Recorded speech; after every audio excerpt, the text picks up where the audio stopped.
Кіші күнәлар көлемі. Екі әйел ғалым қарияға келеді. Бірі менің үлкен күнәм бар еді, қайтсем болады деп сұрайды. Екіншісі менде анау айтқан үлкен күнә жоқ.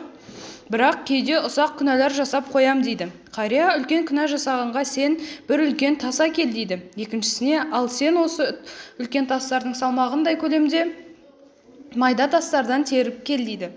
Екеуі тастарын әкелгенде оларға енді тастарыңның әрқайсысын өз орындарыңа барып қойыңдар дейді. Сонда үлкен тас әкелген әйел тастың өз орнын оңай тауып қояды. Ал майда тас терген әйел қай тасты қай жерден алғанын есіне түсіре алмай қиналыпты. Сонда қария кіші